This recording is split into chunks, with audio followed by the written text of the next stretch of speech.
I'm going to teach you how to create and use what I call a confidence anchor, not only when you're about to fly and you're nervous, but for any single situation where you're nervous to do something. Okay? Are you ready? Yep. Awesome. It's super cool. And for you listening, I want you to just hold that situation that you're nervous about.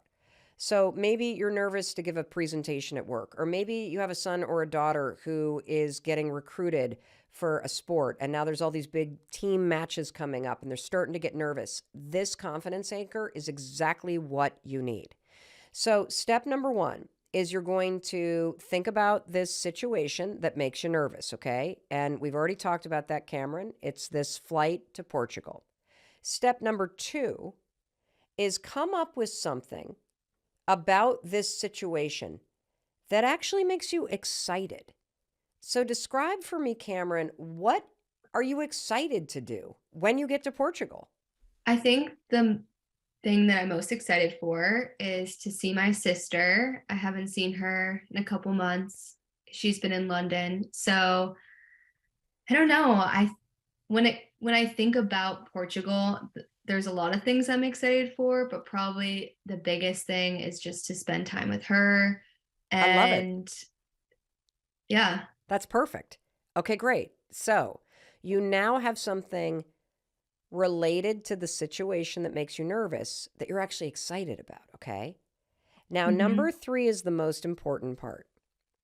Number three is now that you have something that you're excited about, I want you to close your eyes and we're going to bring it to life. I want you to imagine the moment that you lay eyes on your sister for the first time in several months. And I'm imagining, are you imagining the airport or a cobblestone street? Like, what is the scene? Describe with your eyes closed. What is she wearing? What happens? Describe it for us. Well, first of all, she's probably, I don't know, she's probably mad that we're late about something. But uh, when I think about it, we're, yeah, we're in probably like Lisbon where we're going to land, and probably right outside, the first glance of a new city, something that is always really exciting when you leave an airport. I think that's the best part about flying, is getting to somewhere you're, anticipating seeing. Um, so I picture that. I picture her standing there, probably like in some black sweater, because that's usually what she's wearing. And yeah, I think seeing her face reacting to my mom, me, and my brother, that's going to be like the best part, because I know she, even if she won't admit it, she does miss us a lot. So Awesome. And who is she going to hug first? 100% my mom. Okay, awesome. And how I'll probably be amazing. last. Okay. And as you stand there and watch her in her black sweater with Lisbon in the background hugging your mom, what are you Uh-huh. feeling? Like a sense of comfort, a sense of wholeness, and yeah, just a really good feeling to have us all together during like a really hard time of the year. It's gonna be really special. Yeah. Yeah. And that's your confidence anchor. That moment that you just described in detail, the black sweater, Lisbon in the background, her reaction as she sees you, her hugging your mother first, the wholeness, the comfort, all of that that you just felt in your body, that is your confidence anchor. Now, here's how you're going to use it. From now until that moment happens, the millisecond that you feel any nerves or any fear or any negative thought come up related to this thought, you're going to Hmm. close your eyes. You can use my 5-second rule to interrupt the worries. Just count backwards with me. 5, 4, Four, 3, three, 2, two, 1. one.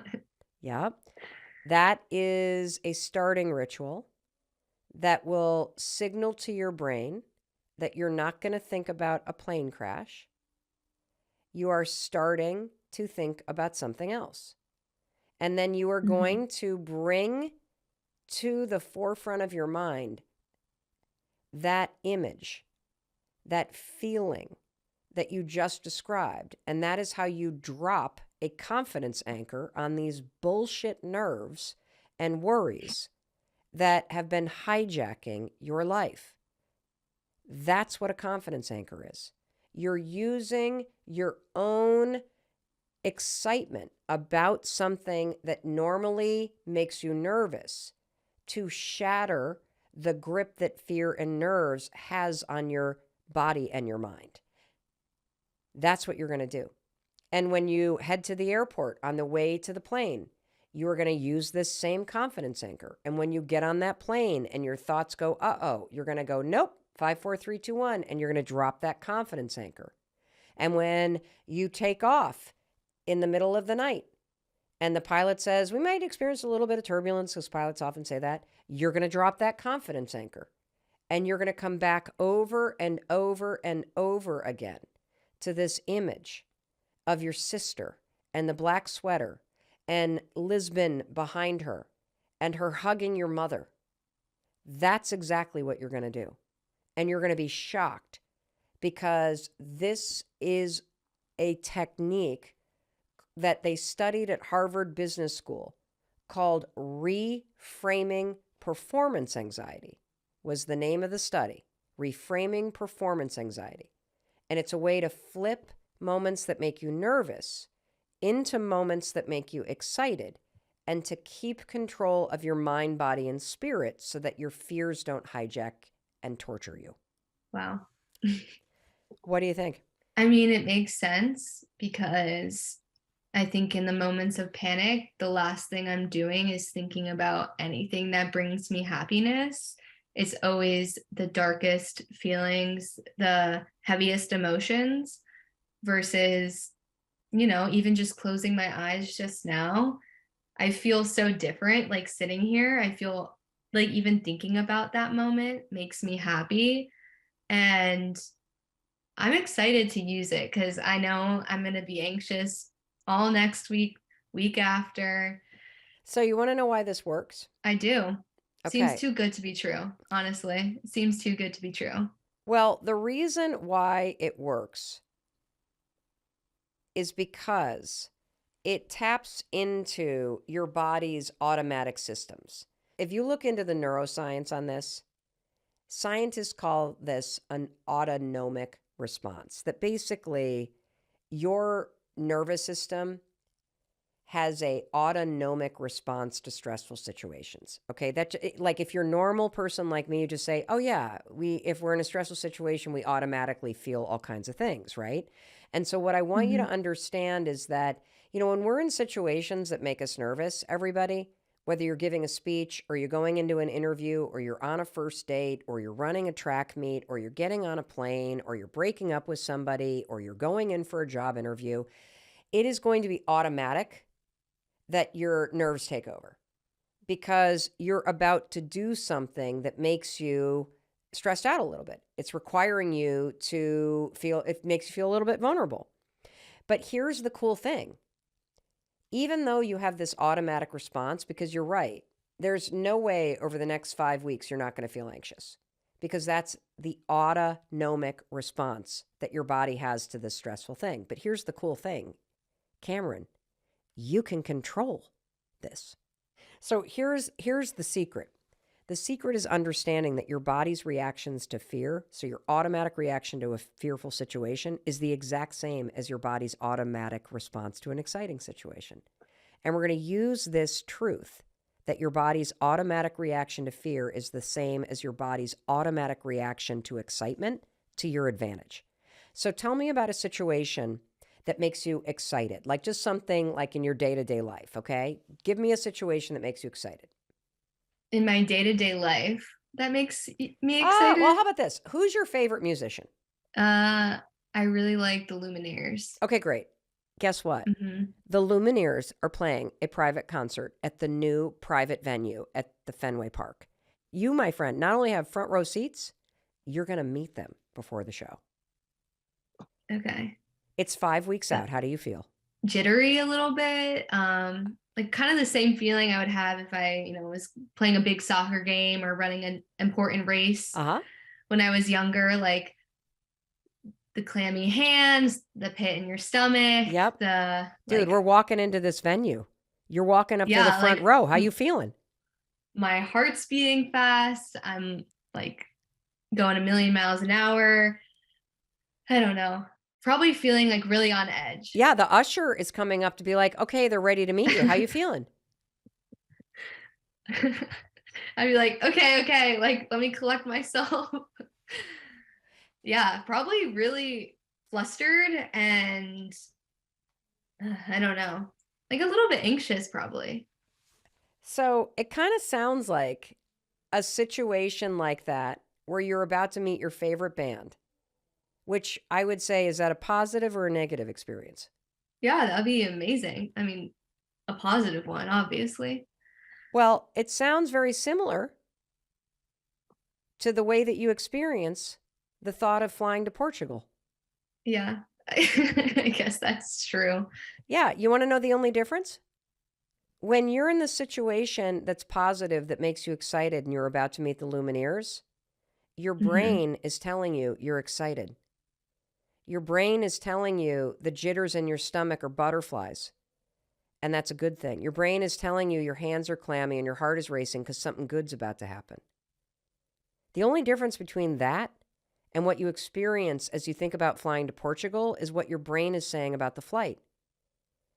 When you start to experience butterflies in your stomach as you are about to board the flight, your brain's going, uh-oh, there's something wrong. This is negative. The plane's gonna crash.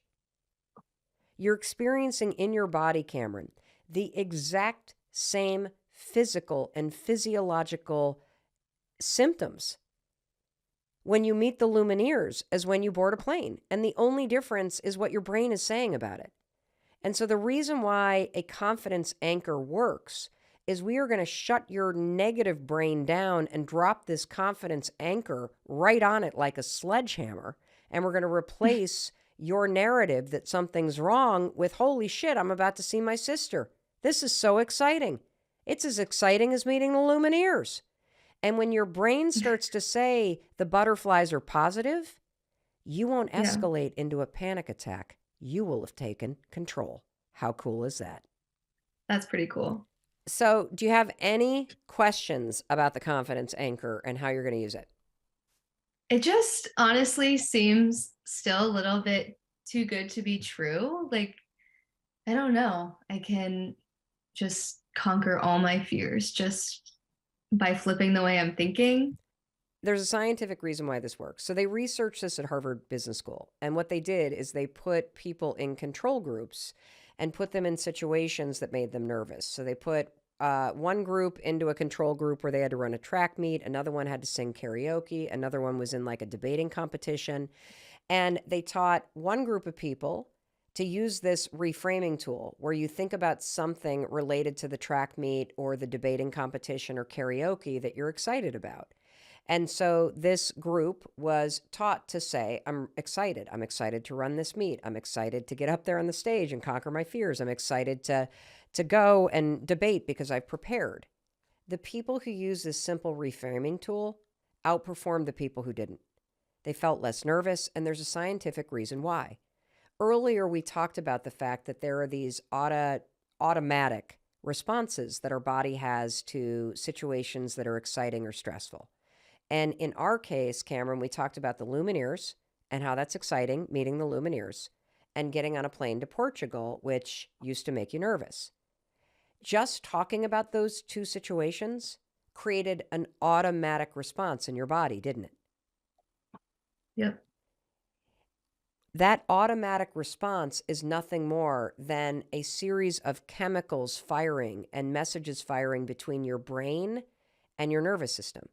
The reason why you and I get butterflies is because when the brain sends a message down to your nervous system that, holy cow, we got to get on a plane, or holy cow, the Lumineers are about to walk in, your Hmm. nervous system goes, oh, got it. And immediately starts changing up the chemicals in your body. Adrenaline fires, the blood races to your head and to your heart. That's why your heart starts pounding. That's why your thoughts start to race. Now you get butterflies because the signal in your brain going to your gut just changed the chemicals in your digestive tract. That's why we all get butterflies. That's it. And so in the situation with the Lumineers, you flipped your thoughts. I'm excited to meet them. And so that explains all the reasons why you have all of these changes going on in your body, why your heart is racing, why your butterflies are in your stomach. This automatic response doesn't scare you because you're thinking positive thoughts when it comes to the Lumineers.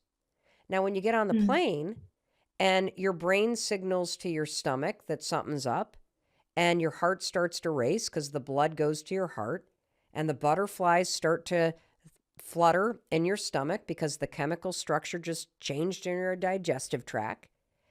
If you have negative thoughts about the plane, a couple things happen. You start to get scared of the automatic response in your body. And more cortisol starts to flood your brain, which is the stress hormone. And once that happens, what they found at the Harvard Business School study is that the cortisol interferes with your brain's ability to do whatever you had prepared to do. This is why most of us, when we stand on a stage, go blank. It's because we have an automatic response. Our brain goes, oh shit. We get scared of our racing heart because we think it means that the plane's about to crash or about to screw something up. The cortisol floods our brain and we forget what we prepared. When the cortisol floods your brain, you forget about seeing your sister. You forget about all the exciting things. You forget about all the research that you did that shows that traveling by commercial airplane is the safest way to travel, period. That's why this matters. And it's more than just thinking positive thoughts. It's critical that you come up with the thing you're excited about before you get into the situation.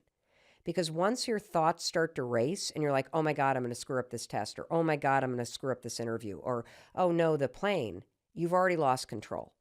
You have to come up with this exciting anchor and this confidence anchor before you start to get nervous. Got it? Yeah. Any other questions? It just makes so much sense. I always have taken the approach of calm down, Cam, kind of making myself to be the bad guy. And not really reframing it in any way, just letting myself kind of soak in all the stress and anxiety. And just kind of reprimand myself, being like, what the heck, why are you not just calming down? Like, there's a 6-year-old that's, bouncing around and it's like, ooh, I love when the plane goes up and down. And it's like, why can't I be like that 6-year-old? But let me tell you why. I think this is excellent. Cameron, let me tell you why you can't bite by that 6-year-old, because I love this analogy. The 6-year-old's brain is not attaching negative thoughts to the plane bouncing up and down. As far as the 6-year-old is concerned, this is exciting. That's why they're not panicking. And so the reason why in the history of telling yourself to calm down, you have never been able to calm down is because you are dealing with an automatic response in your body. So let's go back to the science. When you get into a situation that makes you nervous or that makes you stressed out or makes you afraid or that makes you excited, those are states in your body of high agitation. Those are states of alertness. Those are states when your blood starts pumping and your brain starts paying attention and, everything kind of aligns because you're about to do something that makes you excited or fun or nervous or afraid. And so you go into a state of being hyper alert. That state of high agitation is one that you can't calm down like that.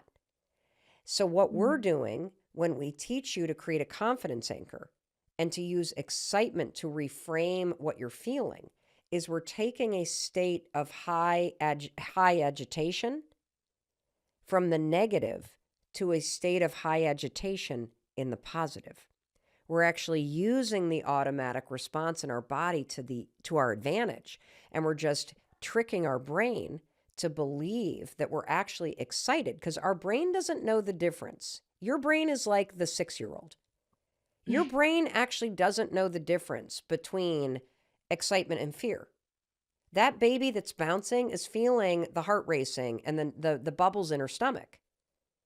It's just that your brain is framing it in the negative. Because your brain knows that excitement and that fear feels the same, that Lumineers, that meeting the Lumineers and being on an airplane feels the same, you can use that to your advantage and trick your brain in a moment where you would normally be nervous to actually think you're excited. And the reason why this matters, Cameron, is because when you're on that plane, if you can come back over and over and over to your confidence anchor, and if you can close your eyes in a moment of turbulence, and you can imagine your sister, and you can start to say out loud, and this is important, you've got to say to yourself, I'm so excited to see. What's your sister's name? Sienna. I am so excited to see Sienna. I'm so excited to see Sienna. I cannot wait for Sienna to hug my mom. I cannot wait for this. If you come back to that confidence anchor, you are going to flip your brain into believing that you're excited about that moment, and you will no longer be afraid. And it's a way to gain control. And you know what? You want to know something really cool? Because your confidence anchor is related to what you're doing, it's really believable. Because when you are there hugging your sister, it means the plane made it, and there's nothing to be worried about. That's why this works. When you imagine before a test yourself walking out of there going, yes,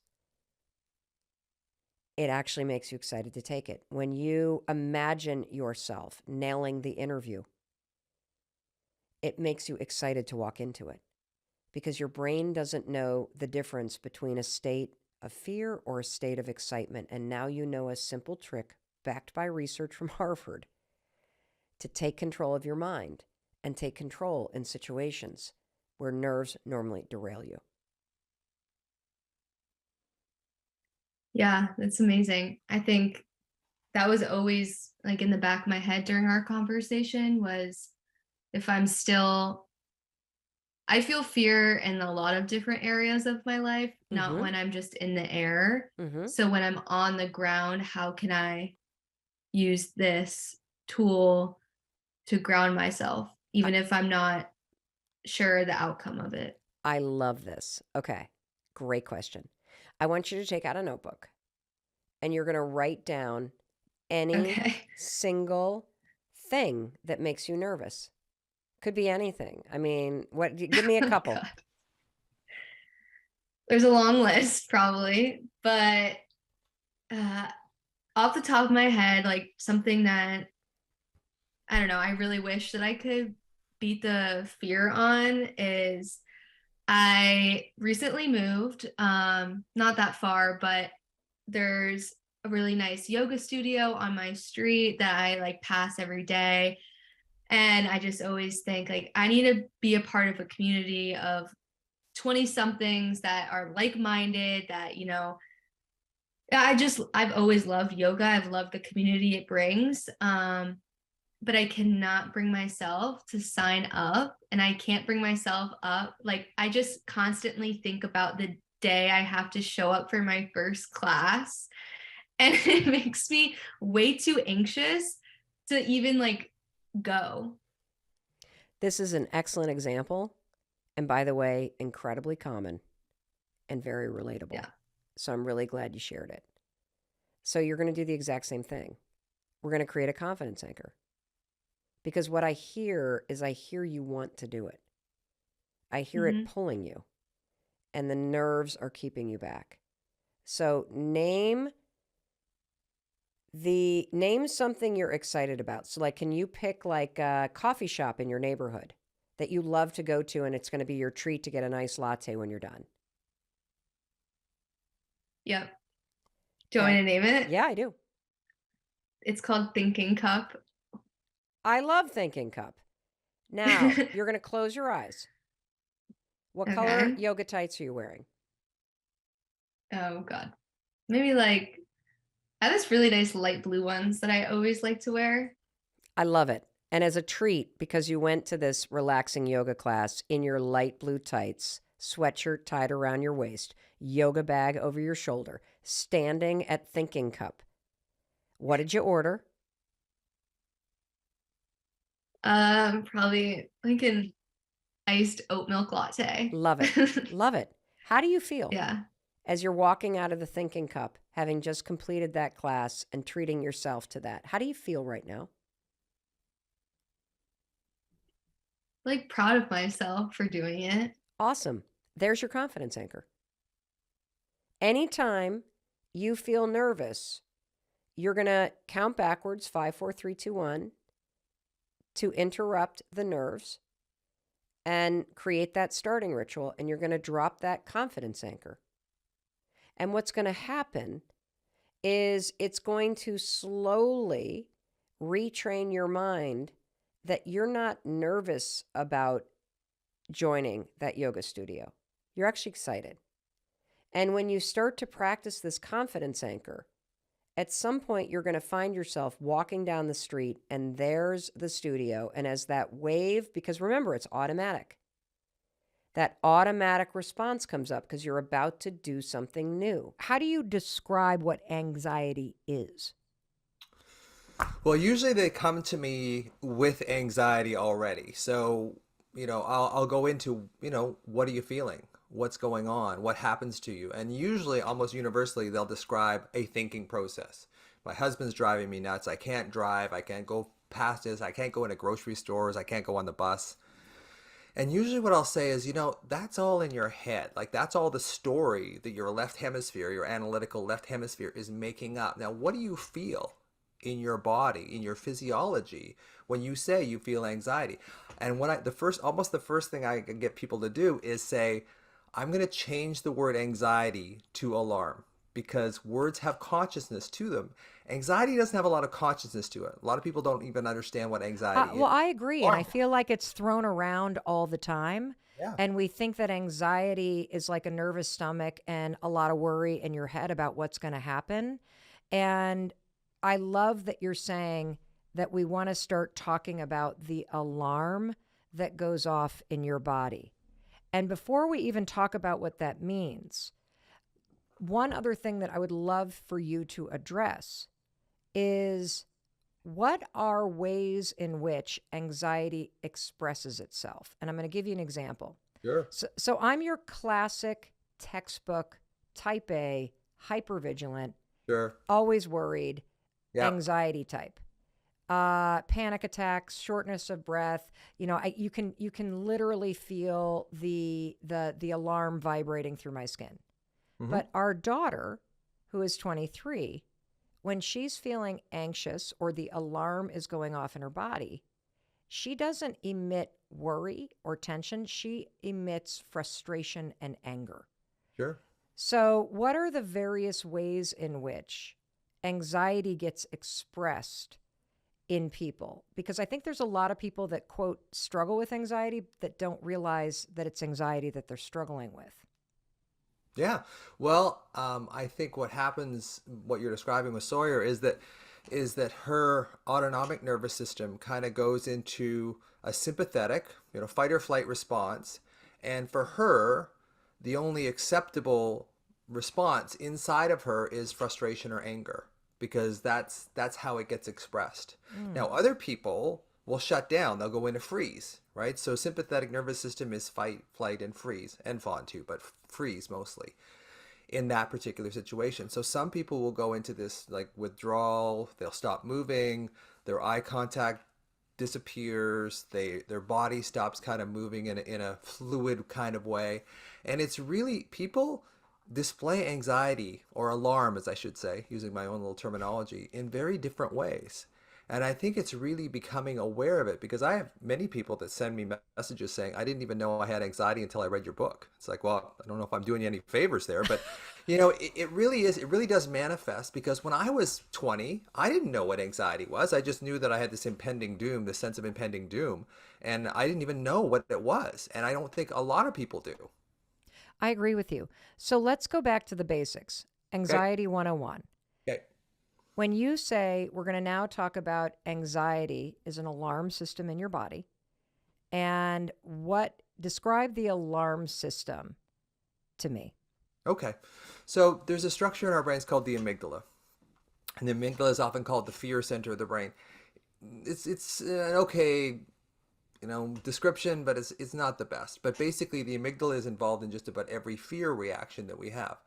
So the amygdala will recognize something in your external environment or your internal environment, aka worries, that alarms it. So the amygdala has a superhighway down to the brainstem, which controls your body. So your blood pressure increases, your heart rate increases, your respiration increases. Everything seems to go along with that. So we get this physiological change motivated mostly by the amygdala, but other factors in the brain as well. And that brings us into this state of alarm. And then what the left hemisphere does is it goes, we're alarmed. What do we have to be alarmed about? And then you start stacking. And I've heard you say this. I think it was in the 5-second rule about I got to get up. This is bad. That's bad. One of your boobs is bigger. Yeah. All this kind of stuff. That's what I call stacking. So as soon as your body feels this sense of alarm, your left hemisphere has to do something with it. So it has to make up worries and thoughts that are completely consistent with that painful sense of alarm in your system. So we start stacking up these worries, and of course that just creates more alarm, which creates more worries, which creates more alarm, and we get caught in this alarm anxiety cycle.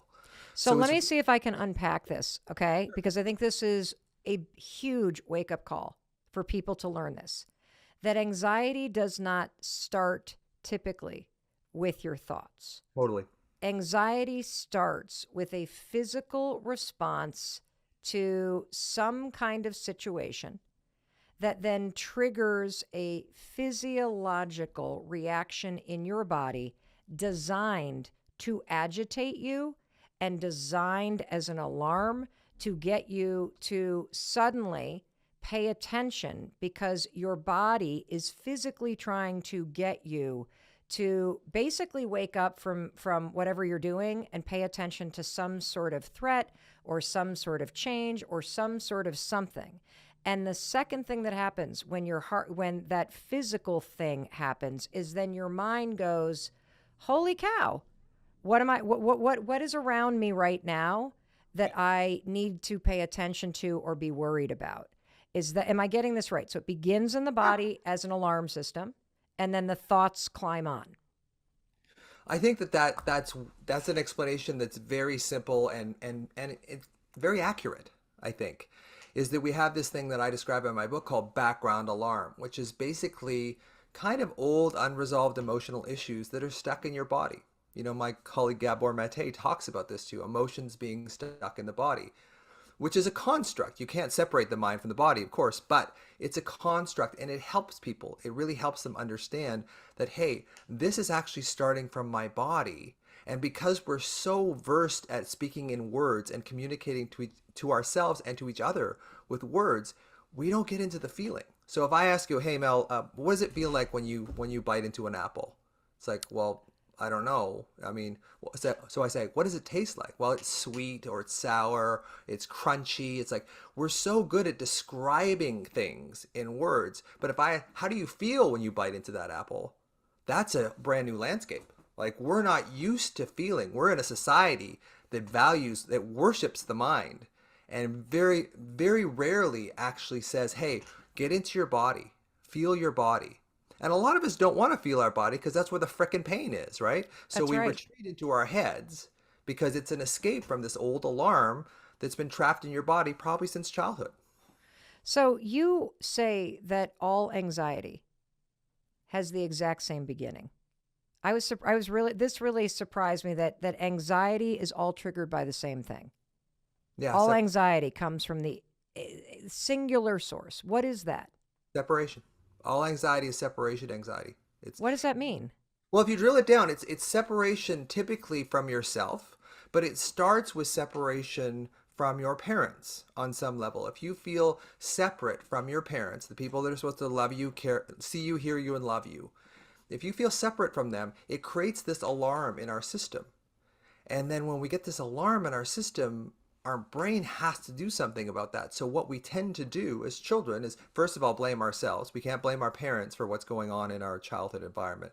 So we blame ourselves, and then we start taking jabs at ourselves, what I call jabs, which is basically judgment, abandonment, blame, and shame. This is what we do to ourselves. This is the birth of the inner critic.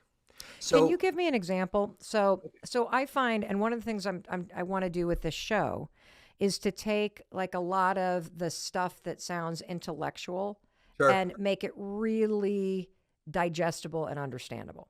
So when you say separate, you're separate from your parents. Can you give us a few scenarios that, aren't all horrific abuse sure, situations sure. that anybody can identify with when you say separate from your parents? Yeah. There's something as simple as a parental mismatch, you What does know? that mean? Well, it's kind of a term. I don't know if I heard it or I made it up, but it's basically I see a lot of most of my patients, clients, whatever you want to call them, are female. And a lot of them have issues with their mom.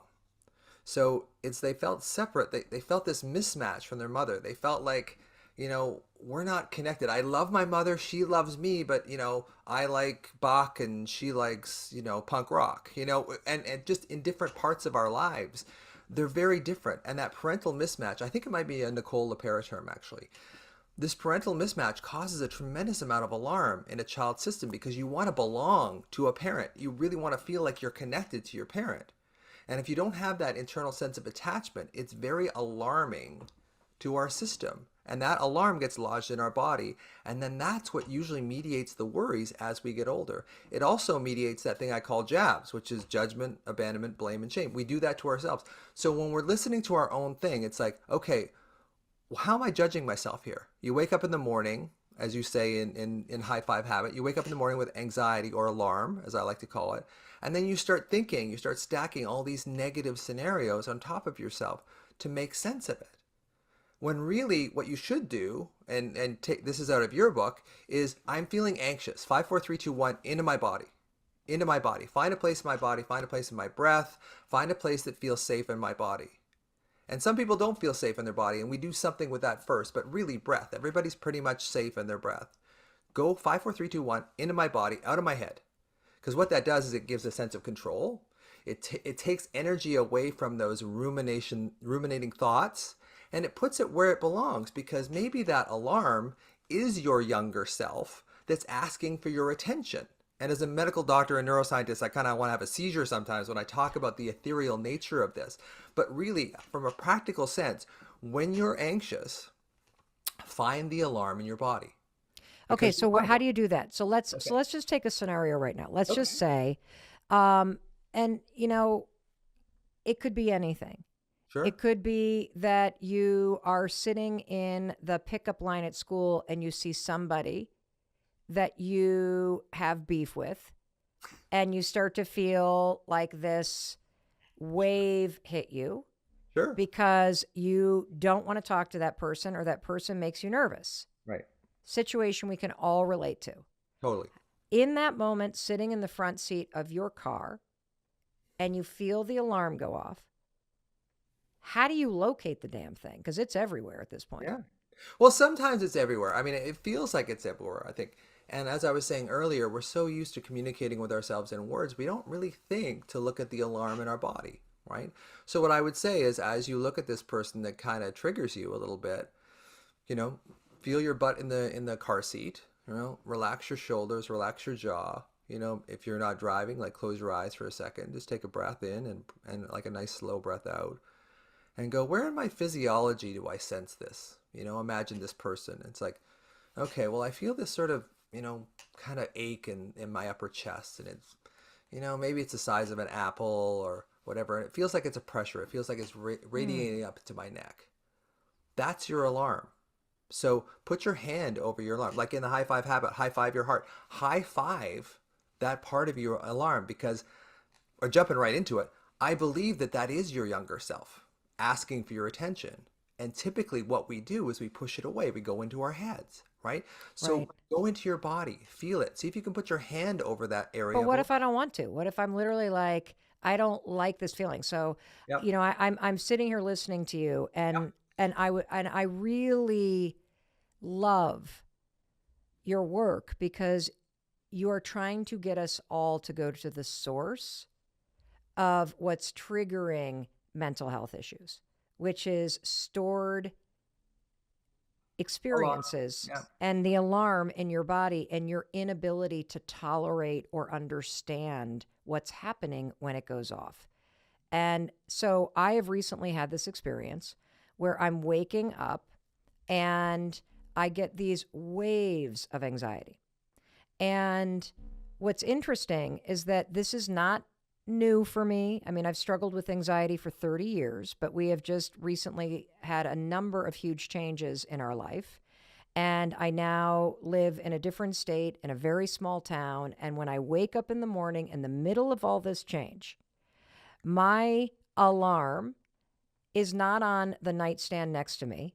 It begins in my ankles, and it's like a hot lava wave that goes from my ankles, up my legs, all the way up my stomach, and then it solidifies in my chest. And as soon as I feel this wave, my immediate thought is not, oh, I want to feel the alarm. It's, fuck, why am I feeling this? I don't want to feel dread. And then I feel like I just want to hide from it or like try to fall asleep. And I know that it's just my body reacting to all this change. Like it's some sort of stored experience that is coming up. And I've been working so hard on not freaking out when I feel it, Right. but turning toward it. And as a medical doctor and a neuroscientist and somebody who has struggled with anxiety for 30 years, why is turning toward this alarm the answer in that moment? Like, what would happen? Like, tell me what happens when you turn toward it and you put your hands on your chest, or you go, oh, thank you. You're just trying to protect me because you're scared to death that you now live in Vermont and you have no friends and you're very far away from your kids and you're going to live alone here on this mountain and be even more lonely. Like, I get through this whole like catastrophizing, which only make it worse, Yeah. versus welcome this bullshit in. Like, I don't want to. Like, I just don't want it to be there, Russ. Yeah, I get it. I get it. What if it's not bullshit though, Mel? What if it's little Mel? Did you have a nickname when you were a little girl? This really is becoming therapy, isn't it? Well, I'd give it a try. Yeah, when you started talking about the mismatch with the mom, I'm like, I hope my mother doesn't listen to this episode because I even feel guilty for admitting that we are kind of a mismatch or are a mismatch. Yeah, well, my sometimes my mom calls me Melly, and friends of mine call me Melly, and yeah, friends of mine called me Melly. Is there a name that you relate to as a child? A nickname that you relate to? You know, in many ways, I think Mel, Okay. because I still feel very much like a child at times, and I still feel like that vulnerable kid, and I still feel like the person that's on the outside looking in. I feel separate. Like that word separate makes a lot of sense for me. Like there's a feeling that I have in life that I'm observing what's happening, but I'm not a part of it. Yeah, and just because you've kind of given me permission here, I mean, you've spent a lot of your life outrunning your anxiety, right? And it's worked for you, Mel. Like, you're very successful. It's worked for you. I see this with a lot of very intelligent people. They can intellectually kind of outrun their anxiety. What does that even mean? It means that you keep yourself so busy that you don't get a chance to sit with that alarm in your body. I don't want to sit with it. That's why. Exactly. Why do you think moving to Vermont where there's nothing to do is so fucking terrifying? Like I can't run to Target to make my anxiety go away.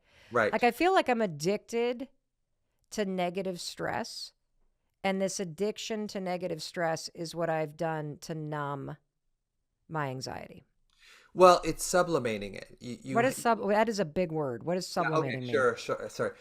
You've taken this energy and you found a way to make it work for you.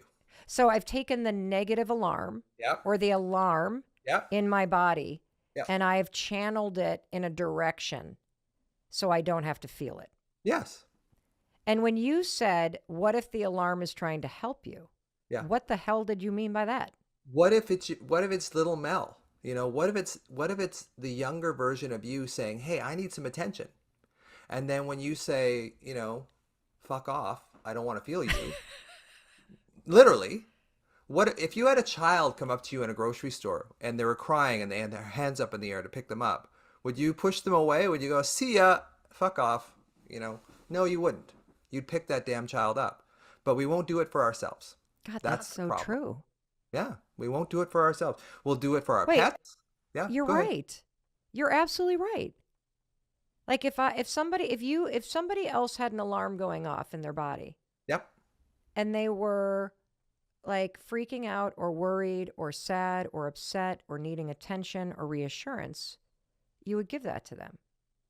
But Without we without hesitation. I'm sure with Sawyer and Oakley, you do that all the time. all the time. Yeah, but you don't do it for yourself. No. And I think that this is the singular biggest like mistake that society has made around understanding anxiety. I just had a huge breakthrough here. Holy Good, shit, Russ. good. Okay, so let me Thank you just for see if being I can educated. give this back to everybody listening. Sure. So it's the fact that you're scared of the alarm or you can't tolerate it and you don't understand what it's trying to ask of you that makes it worse. Yes.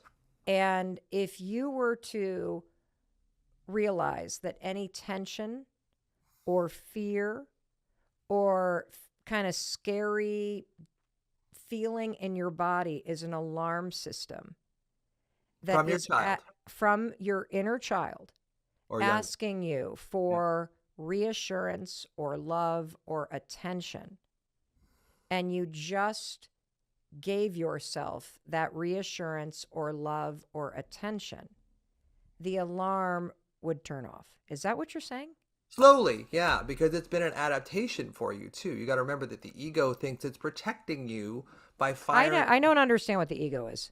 That's too Oh, intellectual for me. you're gonna have to have me back. I That's will a have you back to talk about the ego, but the second anybody says ego, I'm like, oh, this is somebody who's way smarter than me. I don't want to try to figure out what the hell an ego is. Like, and we will have you back because we all need to know what the ego is. However, sure. I just want to stay on this because I think this is a groundbreaking idea that I want everybody who either has some level of situational or generalized anxiety or loves somebody who has situational or generalized anxiety. And at this moment in time, that would be every human being on the planet. And I want you to understand that we have been taught that we're supposed to attack it from the neck up with the thinking first. And that's one of the things you need to do to cope. But the real heart of healing your anxiety, which you claim you've done, and I want to hear about that. Yeah, But that and I don't mean to use the word claim like I don't believe you. I I'm claim that I have gotten so much better, but yeah. My well, God, you're a medical doctor, so you can sure. say that. I feel like I understand anxiety. I still hate it. And I need to have a different relationship with it. You And do. I need to, and everybody needs, Yeah. for the sake of your kids, the people that you love, for yourself, you need to understand this alarm system in your body and the fact that it desperately needs you. And you need to take a neck down approach to listening to the alarm and diffusing it in a way that, wow. So over time, if you do this, the alarm doesn't go off as much. No, yeah, that's true. It's not as intense, and you're not compulsively running up into your head when you feel the alarm. So if I had a motorcycle in my front yard, I used to work emerge as a doc, and it's like I don't, I Used to, don't does condone. emerge mean emergency? Oh, emergency, yeah, Okay, the so the you used to emergency work department. in the emergency room as a Yep. doctor. I delivered babies. I did kind of the whole kind of general thing. Okay. Now, if I had a motorcycle in my front yard, that's why I bring up motorcycles, is because I used to see bad accidents with motorcycles. I don't condone motorcycles. I think they're fun, but they're dangerous. Anyway, sidetrack. So if I had a motorcycle in my front, I've never ridden one before. So if I had a motorcycle in my front driveway and I had 50 books on how to drive a motorcycle, ride a motorcycle, And then I go out to the motorcycle, I sit on it and I go, no, you know what? I got to go back and I got to read a little more about how the brakes work. And then I got to, until you get on that frickin' motorcycle and ride it around and maybe fall off a few times, which is the same thing with the emotion. As soon as you get on the alarm, you start actually feeling better. Like when you said about that thing about the person in the school drop off, as Mm-hmm. soon as you put your hand over that place of alarm, you will feel instantly better. I'm not saying it's going to, take it from a 9 to a 2, but it's going to take it from a 9 to a 4 because you're actually, from a consciousness perspective, you are actually going at the root source of the problem, which is this little child in you that says, I don't like this person. And it's not this person, it's basically, I don't like someone from my past that this person reminds me of. That's Or I exactly. don't like the feeling that I have in my body when I see this person, and Yeah. this is a familiar feeling from my past. Yeah. So, Yeah. for The alarm example, is, if you had like a chaotic parent or an unpredictable parent or a mentally ill parent or an absent parent, this goes back to your original point. yeah. When you have a parent that you can't either connect with or that is unpredictable or that makes you feel invisible or not safe, that alarm system in your body develops as a child. And that is what you're saying when you say all anxiety has resulted because of separation anxiety as a child. When you feel separate or unsafe or unseen or not heard or not loved or invisible in your home, that original experience that you probably don't remember, Yeah. that encoded your body when you were tiny. Yeah.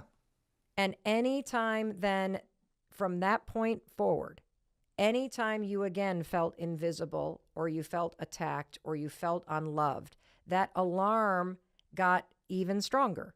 And so now it's like this automatic response in your body to those situations where you feel separate.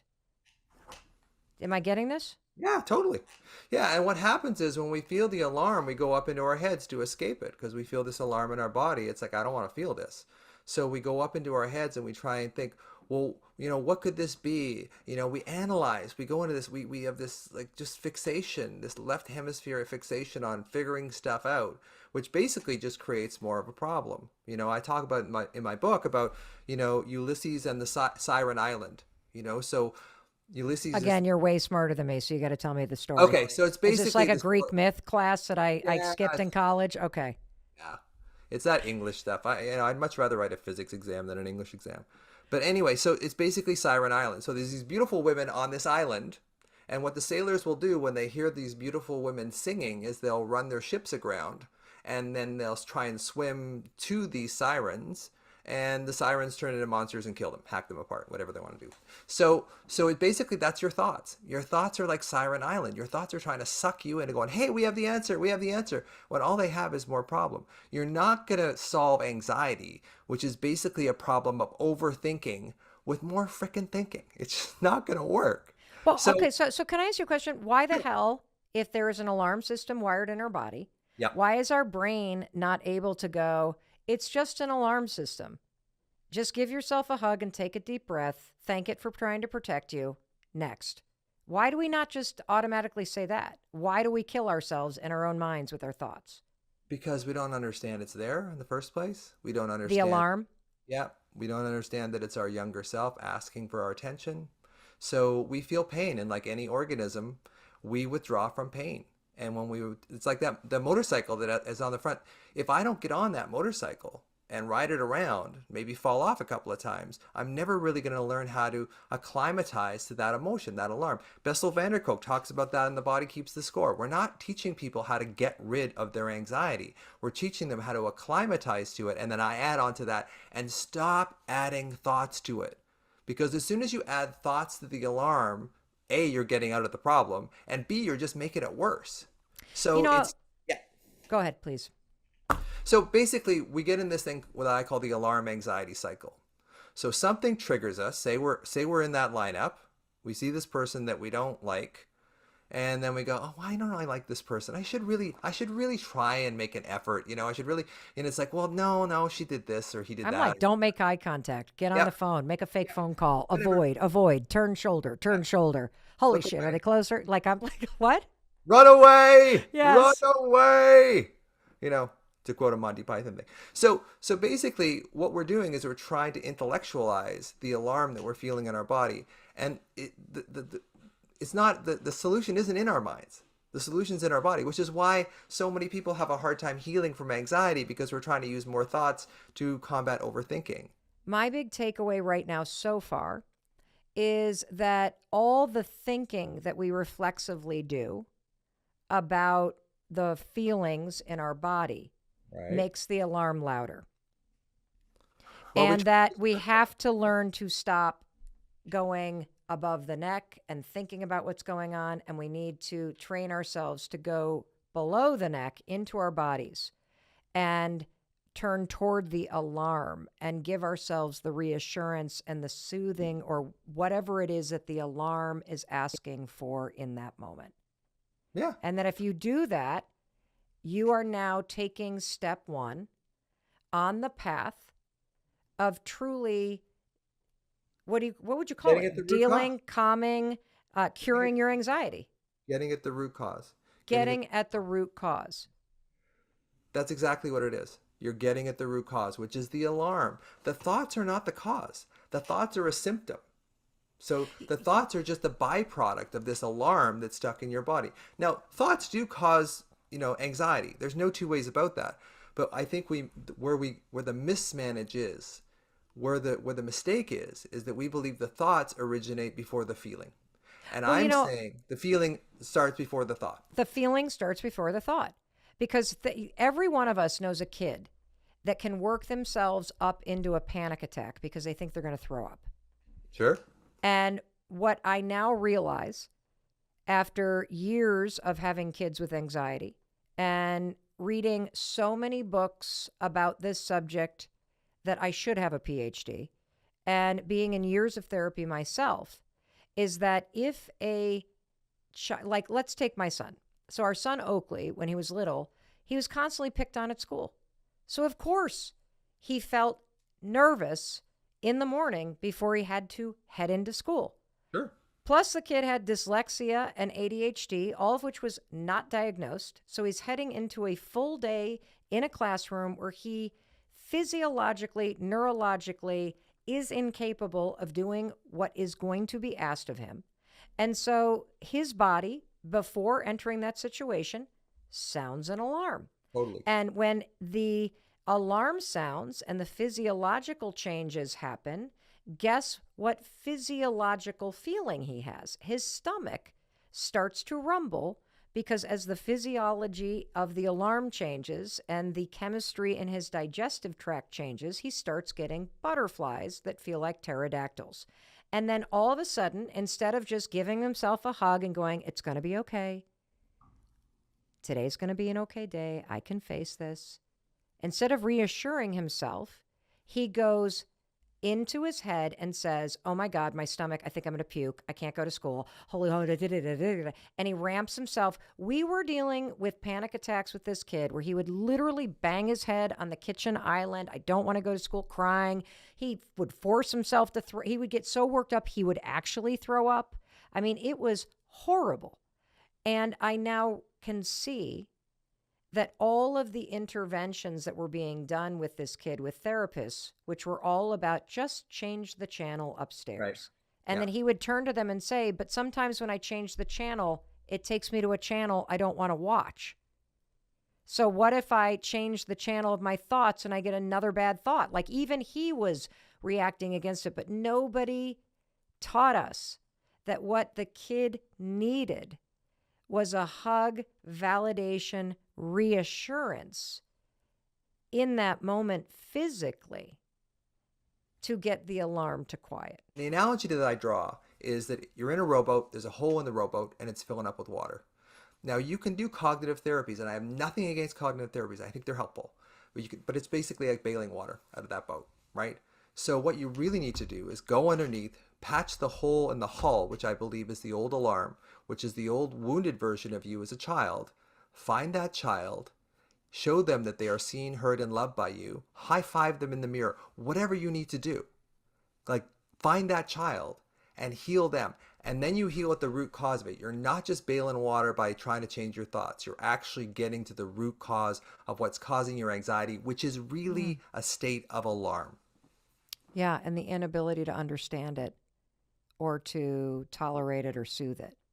You Yeah. also had this post that I was like, oh, that's interesting, where you said that you rarely see anyone with chronic anxiety who is not addicted to something, Yes. and that there is a tight connection between anxiety and addictive behavior. Can you explain that and help us Sure. understand that? Sure. So I'm going to mention the E word here, and I hope you don't shut off. But Ego? I won't even understand it. Can you well, explain it we'll without just the ego? What's that? your ego is kind of like an overprotective mother, right? Okay. Like, it doesn't want you to go and play on the swings because you might fall off. It doesn't want you to talk in front of people because when you did that when you were in grade 6, people laughed at you and you Is never. the ego the same thing as the alarm? It's related to it through the amygdala as See, I'm well. already confused. Yeah, I know. So I'm not going to get into too much neuroscience, but basically Okay. your ego is hooked into the amygdala, and your amygdala says, we're never doing that again because that hurt us, whatever it was. And the amygdala never forgets. So it's basically getting into bypassing that ego, because the ego is so overprotective that it will not let you go back into your old alarm. So Because the it ego is thinking. Yeah, more or less. Yeah, it is something that it talks to us with thinking. Yep. Yeah. Okay. Okay. So, but let's talk about the connection between anxiety Okay. and addiction. Okay. So basically, we need something to help us through this alarm. Wait a minute. I think I just got it. Hold Okay, on. good. Let me Okay. let me see if this is the answer. You ready? Is addiction typically somebody's coping mechanism for the alarm? So, for example, you reach for alcohol because it drowns out the alarm. You reach for porn or drugs or stress or whatever because Overwork, it achievement. Yes. got it. Okay, I got it. So, if somebody is struggling with addictive behavior, whether it is alcohol or cigarettes or vaping or it is any of that stuff, you are more than likely not addressing the root issue, which is the anxiety and alarm that's continuing to go off in the background. Yeah. And on top of that, Wow. basically, the ego is very powerful. It doesn't want to let you go back into that. So the only way that you can feel love, connection, whatever, is alcohol, is codeine, is cocaine, whatever you're addicted to. So wait, but you feel Yeah. the connection to the alcohol or the codeine. That's what you're saying. So this is why I get confused with the ego, because I'm Sure. like, I don't give a shit about the ego. Let's Sure. talk like the alarm. And then what makes sense to me is that addiction mutes the alarm, Totally. and that you become bonded and connected to, for me, it was stress. For my husband, it was a daily weed habit, Okay. like for what that, and that addiction is what's muting the alarm. This Yeah. is really cool. Yeah. So where does mindset come in? Because, there is so much out there about mindset and mental wellness. And it's interesting because this conversation with you makes me desperate for a different word than mental health. Because Sure. even the word mental health makes me go neck up, makes me think thoughts, makes me go to just what's going on in my mind. And what you've taught me today is a game changer, because what you've taught us all is that no. All mental health issues start in the body, and they start with this kind of reaction that happens in your body to stored trauma or to a threat or to uncertainty. And then that signals our minds, and our minds then start spinning thoughts. And if we don't address this alarm system in our body, which has a purpose, which is there to protect us, which is supposed to agitate you, but we exacerbate it. We try to mute it. If we don't learn how to turn inward and heal all of this in our body and turn toward this alarm and soothe ourselves and love ourselves and give ourselves the reassurance and the support or whatever it is that we didn't get in childhood or what we need in that moment, that is actually the beginning of all healing. That's what I'm getting from you. Yeah, and that's exactly what it is. So I would Why do love we to. call it mental health then? Like, what isn't there? Can we come up with a different word that would actually signal you that when you're struggling with depression or you're struggling with anxiety or you're struggling with any like addiction issues, that it's not a mental health issue? It is a body something. Like, I don't even know how to describe this Well, it's because an it's the entire exact system. opposite of the way that we think about things right Yeah, now. it is the opposite. And I love, to come up with a better term than body set, but I think that's Body kind of set? what What it is that? is. That feels like weightlifting. Well, no, well, it's like mindset, body set. Like Oh, what is the mindset. place Well, I in your didn't think about that. body? Can you regulate your body? Because if you regulate your body, your mind will get regulated. If you regulate your mind, your body might get regulated. So what I'm saying is that if you go in through the body, your body's much more likely to relax your mind than your mind is to relax your body. Because you can say, hey, relax, hey, Oh, calm whoa, down. whoa, whoa. Did you guys hear that? That was a wake up call for me right there. You were just dropping freaking knowledge, Russ. Okay, hold on. I'm going to state this again. And now I have menopause brain, and so I've just forgotten what I said. You said something like your body, if you regulate your body, it will Yeah. regulate your mind. But It's if you much more regulate effective. your mind right, you say it because you're the one who said it. Yeah, it's much more effective to regulate your body first, which will automatically regulate your mind, than to try and regulate your mind to regulate your body. Because your mind lies to you all the time. Your body never can. Is this why exercising is such an effective thing to do when it Partly, comes to anxiety and focus? partly, but there's something beyond exercise. There's something within the somatosensory cortex, or the part of the brain that controls our movement and our sensation. When we activate that, we start getting into the sense of the body and out of the rumination of the mind. And So so by that's one of the, activating that, is that what you're saying? You can activate that part by doing the exercises you've already talked about in terms of locating where the alarm is and then finding a neutral part in yeah, your body, breathing into it. and Do just you all movement. Just that's why yoga is so effective, because it brings you into your body. Anxiety at its root is really a mind body disconnect, right? We go up into our heads and we stay in our heads because we don't want to go down in our body, because that's where the pain is. So we don't want to go into feeling town down in our body. We want to stay up in our thoughts. And that's another addiction. So we get addicted to worry. And that's why it's so hard to treat anxiety just by trying to fix thoughts, because we're addicted to thinking already. We don't need any more thinking. We need a lot more feeling, but we don't want to feel because that's where the frickin' pain is. Wow. So I've gotten a couple huge things Okay? from this. That first of all anxiety results from a separation Of some kind. anxiety that has some kind of separation experience or feeling separate from other in And childhood self. And self. and self. But what you just said too was really interesting, which is our response to that alarm or that feeling of being separate from self or separate from others or attacked by others or whatever, is that we actually do separate from ourselves. Anxiety and the alarm system, the way that most of us respond to it is to separate from our bodies, go up in our heads. And the way to quiet the alarm and ultimately turn it off is to come back and join in with yourself and come back to where the alarm is sounding off in your body, and then find a neutral or safe space in your body where you can draw your attention and breathe into back and forth and back and forth.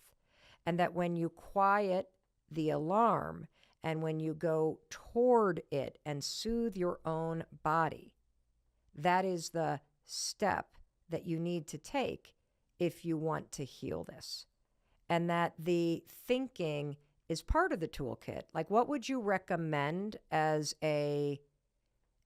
some sentence that we could say if we're trying the tools, we go into our body, we're soothing ourselves? Is there something that people could say or repeat to themselves that you find is effective with the more neck down approach? Absolutely. What do you say? Basically this. Am I safe in this moment? Am I safe in this moment? I know I've got a presentation to do on Friday. I know I've got a big tax bill. I don't know how I'm going to pay for it. My mom is sick. But am I safe in this moment? Why a question? Because I like saying I am safe. You can I do it both. You am can do it okay. both ways. I find that people with anxiety, though, this is the thing about saying I love you in the mirror, is that people don't allow that in. The reason why you're anxious in the first place is because you block love. So when you say I love you, Whoa. The yeah, reason why you're anxious is because you block love? for yourself, yes. What? You're separated from yourself. That's exactly what it comes down to. That's what anxiety or alarm really is. It's a separation. And this is what I do. This is my little, we didn't get into my little intuitive thing here, We're but going to in a minute. Hold on. okay. We save the best for last, but hold on. Okay. Keep talking about the fact that when you have this alarm going off, Yeah. you are blocking. Like, just say it again. Well, I'm the child processing, feels- hyper processing now. I'm just like, oh my God, I think I got it. I think I got it. I think I got it. That literally your alarm is asking for love and reinsurance. Absolutely. And when you go into your head, you block yourself from receiving it. Yes. When you And go block into your that child. body and you breathe into the alarm and soothe yourself, you are actually giving yourself love. Yes. Holy shit. And a lot of people with anxiety just they're uncomfortable with love in the first place. I'll give you a very quick example from my own life. So my dad, before I was 10 years old, was this wonderful guy. Like he was so connected to me and nurturing, taught me how to hit a ball, play chess, all this kind of stuff. Very, very connected to him. And I loved him greatly. And then as I got to be a young teen and his schizophrenia got worse and worse and worse, and he became suicidal and a bunch of other things, I withdrew from him because to see him in horrible depression was just too painful for me. So I blocked my love for him because it was just too painful to feel it. And that you can't block love from a parent without blocking love on some level to everyone. So there's a reason why I've been married 3 times. So this is one of the things. So when you find the blocks that you have to loving yourself, this is how you heal. And this is basically my little intuitive gift is I can tell people where their blocks are to loving themselves. And then when you remove those blocks, the anxiety, the alarm just kind of fades away. So this is really going at the root cause protocol as opposed to just trying to make you think better. Wow. So how do you help people find that place where they've blocked love? Well, I go through their body, like what I believe, the short version of what I believe happens to you is as a child, you experience an overwhelming stress. It's too much for your conscious mind to handle, so you stuff it down. Freud would call it repression. You stuff it into the unconscious. And the body keeps the score, just like Bessel van der Kolk says. So because the body is a representation of the unconscious mind, and the unconscious mind is where these old, damaging programs are stored, they'll show up in the body. So I will find in your body where you feel that alarm and reverse engineer it to get into the same room with those unconscious programs, and then I can change them. Wow. That's pretty cool. I think my biggest takeaway, and I keep saying this because clearly every 10 minutes I have a life-changing takeaway from this conversation, but my biggest takeaway is the connection between the alarm that goes off and the love that you're not allowing yourself to receive. Totally. And that it's beautiful to think that loving yourself is the way you cure anxiety. And what a beautiful thing. And it reminds me of something pretty amazing that my son Oakley shared with me.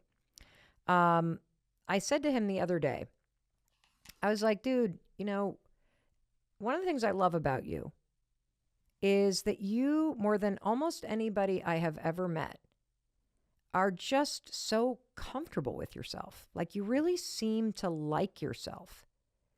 And now, I should preface this by saying that, this is a kid that really struggled. 3 different schools before he was done with 8th grade, severe dyslexia, got so severely bullied at a camp that we had to pull him out of it. And the director wrote a long letter apologizing for everything. This kid has been through the ringer. Mm. And he said to me, well, Mom, he said, I realized and he said this happened during quarantine. During quarantine, when I got to hang out with you and Dad and, my 2 older sisters, all 4 people who love me, I just started to realize just because other people pick on me or hate me doesn't mean I have to hate myself. Like, I could actually just like myself. Like, I could really just allow myself to love myself. And I got to be honest with you, from that moment, I can really almost pinpoint that during the pandemic, like, this kid's chronic anxiety was gone. He developed this very positive attitude, and it all began from this insight around, hey, if the world is not giving me the acceptance and the love that we all are seeking, maybe I can just give it to myself. Yeah. It's incredible. It's absolutely incredible. I never thought about meeting the alarm of anxiety with acts of self-love. Yeah. And that's, it's counterintuitive on some level, because when you're anxious, you don't feel loving. Basically your social engagement system is shut off. You're in survival mode. So when you're in survival mode and survival physiology, you go into the emotional part of your brain, which is, evolutionarily programmed to look for threat. And if there's no threat in your environment, if you're just lying there in bed with the sheets up to your neck, you will find threat because you can make it with your big prefrontal cortex. You can make worries. Well, not anymore, because we now know that the second you feel the alarm go off, 5, 4, 3, 2, 1, you do not go upstairs, you go downstairs. Yep. You go downstairs. I know you have a specific breathing pattern that is associated with a calmer mind. Can you teach it to us? I love it so much. It's the 15-second breath. So if you're having a panic attack, this is going to fix it in 2 minutes or less. And what researchers discovered is you take twice as long to breathe out as you breathe in. It produces an automatic relaxation response in your body. So the pattern is this, and it's 4 seconds in. Okay. Hold it for 1.5 seconds. 8 seconds out. Hold it for 1.5 seconds. Will you walk us through it? So 4 seconds in. Hold it. 8 seconds out.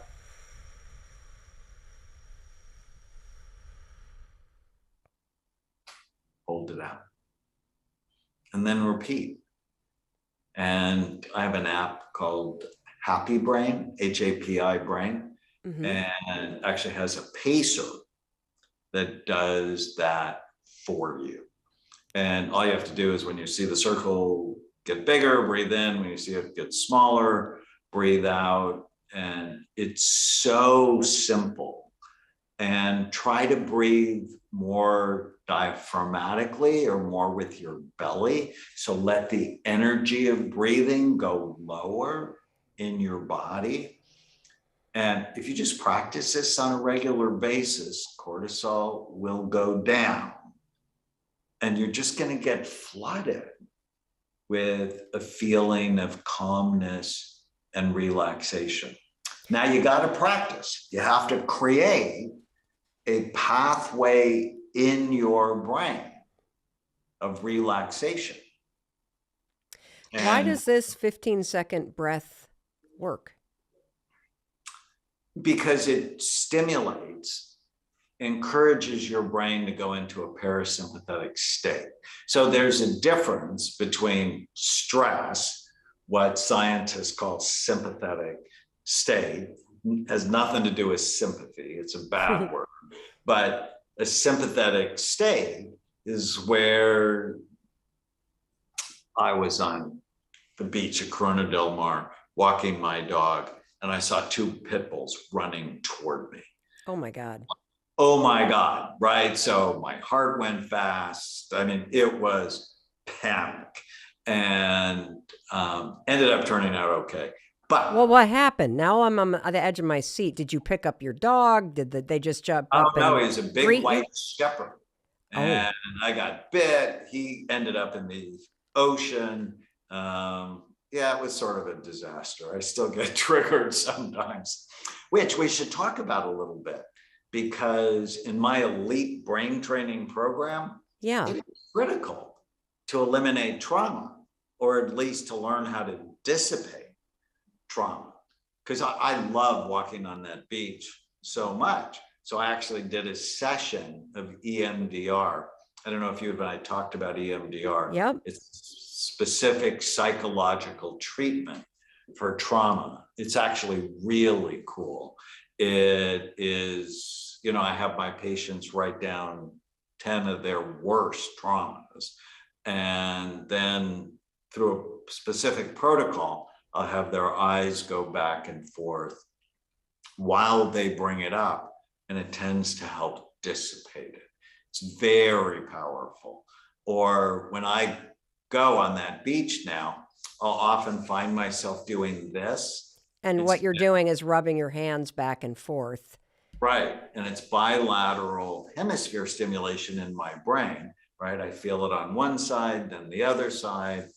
And that just takes the anxiety that I might associate to that beach and washes it away, which can be so helpful. So many people, they drink to manage their anxiety from past trauma. They're using marijuana, now more magic mushrooms. And I'm like, no. There are way better ways to do that are not potentially toxic for your brain. Wow. Well, we're going to have to come back and do a whole nother episode on that for sure.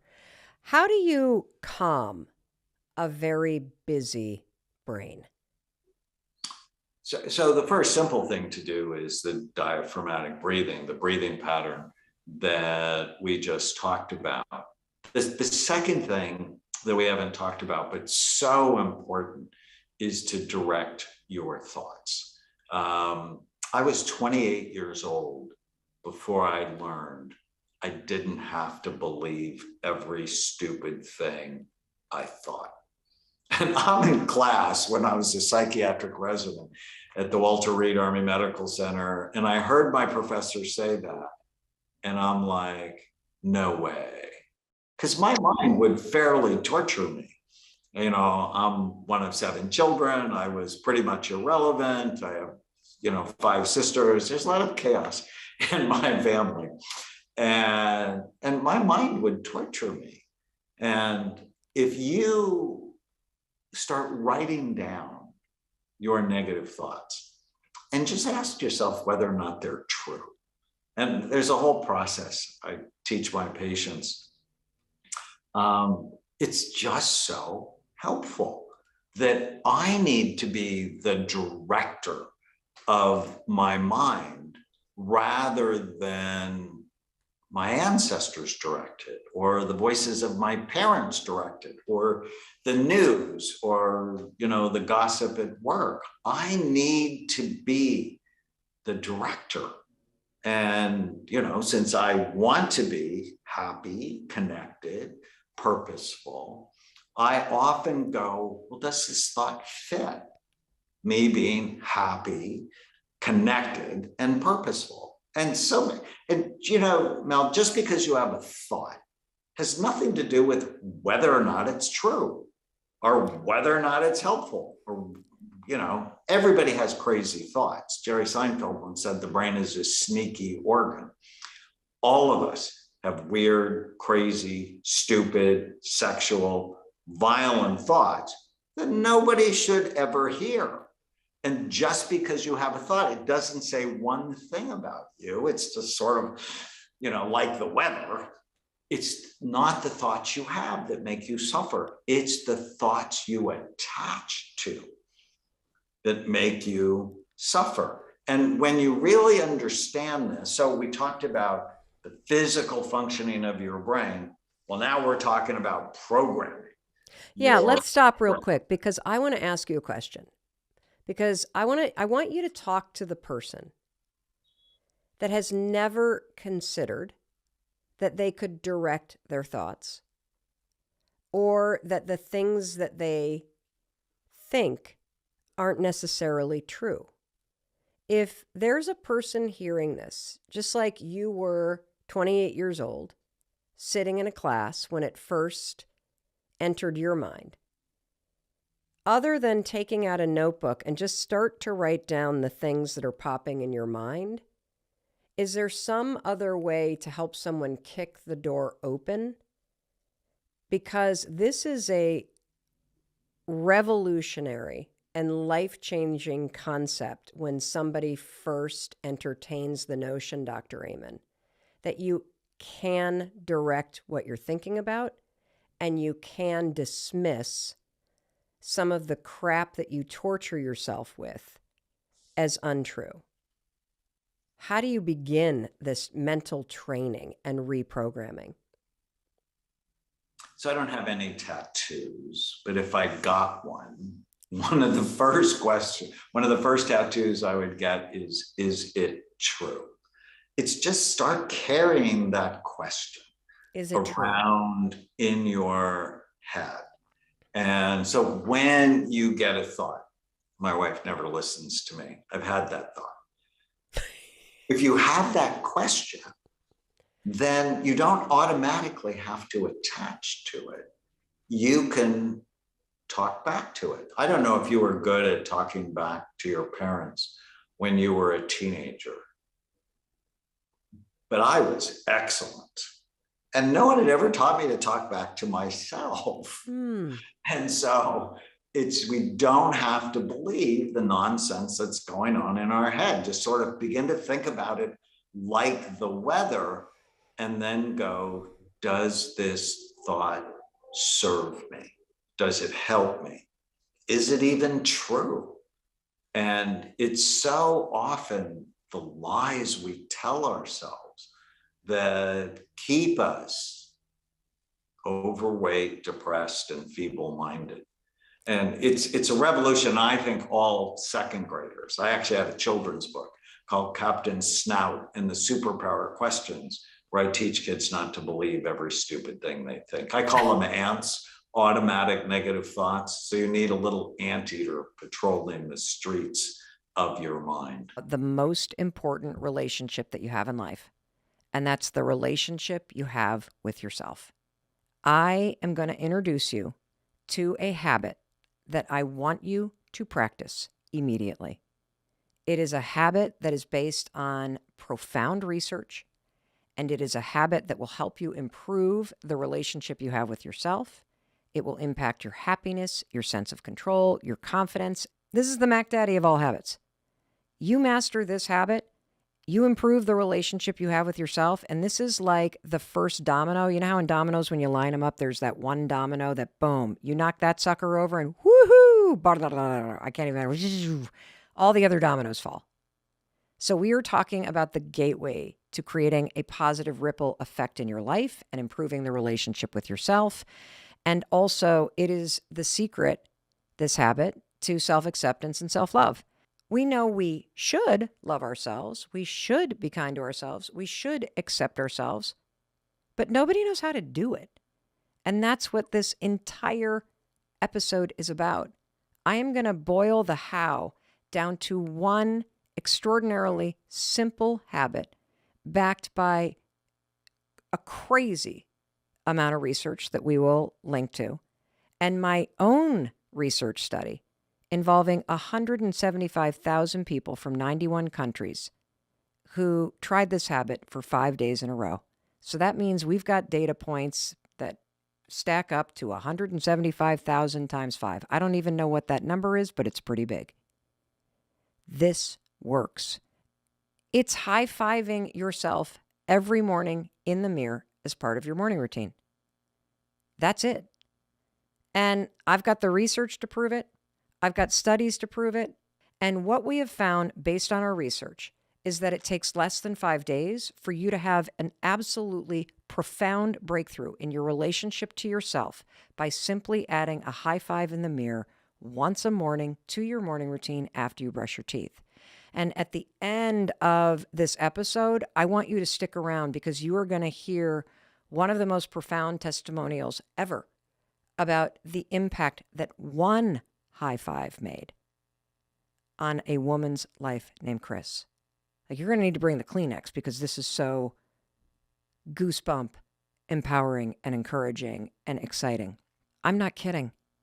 This is profound, profound, profound. And I know that you struggle with self-love because none of us know how to do it. I get questions on this every single freaking day. How do I love myself? I know I need to love myself, Mel, like this one from Maria. Hi, Mel. This is Maria from Spain. Can you explain how to learn to love yourself? I know I need to love myself as a part of my self-growth, but no one tells you how to do that. I'm curious, is there something I can do about that? I love this question because she's right. We all know we need to love ourselves, but how the hell do you do that when nobody has taught you how? I think the main reason why this concept of self-love is so hard to implement in our lives is because of the definition of love. If you look in the dictionary, love is defined as a feeling, but that's not what it is. Love is an action. And let's just take an example from your life. When you feel loved by somebody else, it's because of how they treat you. It's because of what they say to you. Like, for example, when Chris brings me a cup of coffee in the morning, I feel loved because of that action. When he says, I love you, Mel, I feel loved because of the action of speaking those words. But when it comes to loving ourselves, we're sitting around waiting for the feeling, and yet we're not recognizing the truth about love. You feel loved by other people when they demonstrate it through actions. The secret to self-love is demonstrating to yourself through your own actions toward yourself that you love yourself. And that's why the simple solution to having a breakthrough in loving yourself, the first domino that needs to fall, is something that I call the high five habit. This is a simple habit that I created that boiled down is simply adding a high five in the mirror to yourself, to your morning routine. That's what the high five habit is. Now, one of the reasons why I love this habit is because it has so much research. And the habit's very simple. When you wake up tomorrow morning, get yourself out of bed, go into the bathroom, brush your teeth, and then after you brush your teeth, you're going to put your toothbrush down. And the reason why I want you to do it after you brush your teeth is because I want to use some science called habit stacking. I want this to be part of your morning routine, what you're about to do. And so I want you to do it right after something that you do every morning, brushing your teeth. That way your brain will encode this high five habit even faster. And here comes the most important part. As you put the toothbrush down, you are going to look in the mirror. This is the hardest part of the high five habit. You're going to look in the mirror, and I don't want you to look through the person in the mirror. I want you to realize there's a human being that's standing in the mirror there with you every morning in the bathroom, and you have either ignored them or you have looked at all of the things you don't like about that person, whether it's the weight that you've put on or it's the bags under your eyes, or for me, it's one boob hanging lower than the other boob. You sit there and judge that person, or based on our research and studies, 50% of men and women cannot or will not look at themselves in the mirror. And the reason is so freaking sad. It's because they don't like the person they've become, or they have so many regrets in life about things that they did or the place that they thought that they would be that they can't and won't look at themselves in the mirror. And if you can't look at yourself in the mirror, let's just stop at that right there, because what do you do with somebody you love? What's the action when you see somebody you love? You look them in the eyes. That gaze, eye to eye, gives you not only dopamine, but the oxytocin that is in your brain. It is powerful. It's an act of love to really make eye contact and hold a gaze with love and compassion behind it. So if you can't do that and you're not doing that, you're every morning demonstrating not love, you're demonstrating rejection and criticism. And so, first step of the high five habit, you are going to put your toothbrush down and you're going to look at yourself in the eye. And it's going to feel weird if you don't normally do this. And the next part of this is very simple. Whenever you feel ready, you're going to raise your hand and you're going to high five the person you see in the mirror. Now, one of two things will happen when you do this. And again, I have so much data on this, I know, because we've studied what happens. What's going to happen when you go to high five the mirror is you will either laugh out loud, and you'll laugh out loud because it's kind of dorky and funny. That's what I did the first time I high fived myself in the mirror. But you're also laughing because your brain recognizes a high five. And so one of the coolest things about high-fiving yourself in the mirror is the science involved. It's called neurobics. You're using research in a field called neurobics, which is when you marry a physical action with a new positive thought you want to create. They've studied this at MIT. They've studied it all over the world. It is the fastest way to create new neural pathways and new thought patterns, to marry physical action like a high five with a new thought. And here's where the high five in the mirror gets really cool. So you're leveraging neurobics, all of this sort of physical activity plus neuroscience. You're also getting the benefit of the release of dopamine. You're also getting the benefit of the fact that your brain and your body knows what a high five is because you've been high fiving people your whole life, right? You've seen high fives in sports on television. You know exactly what a high five is. A high five is something that you give somebody, a physical action, when you're cheering for them, when you're encouraging them. A high five is something that you give to somebody when you're proud of them. Great shot. Good job on that test. And a high five is also something that you give to another human being whenever they need encouragement. So think about like standing on the side of a road race. You don't cross your arms and scowl at people. You high five people and cheer for them because you're trying to say, I see you. I see that this race is hard. Keep going. You got this. If you're on a sports team and you blow a play when you come to the huddle, a high five from a coach or a teammate says, shake it off. I believe in you. Now get back in the game. And so what's so cool about this high five habit to yourself in the mirror is that a lifetime of positive programming, neurologically already in your brain, gets aimed right back at your reflection. And so you are physically demonstrating with this simple habit in less than 5 seconds every single morning that you, yes, you take actions that show that you believe in, you love, and you encourage the person in the mirror. Now, another reason why I love this habit is you don't have to think anything. All of the wiring that is already in your brain and in your nervous system, it does the work for you silently. As I mentioned, there is so much research, and we're going to just put dozens and dozens and dozens of studies. But I want to also point out that there are 2 studies that are really important. One of them was done with the NBA, and I'm just going to cut to the chase on this study. They wanted to know if there were any habits that winning teams had that the losing teams in the NBA didn't have in the preseason. And it turned out, after crunching all the data, and this has been verified by the Wall Street Journal too, beyond the study that these scientists did, that the top 4 teams in the NBA, in fact, do have a habit in the preseason that the losing teams do not. You want to know what that habit is? You guessed it.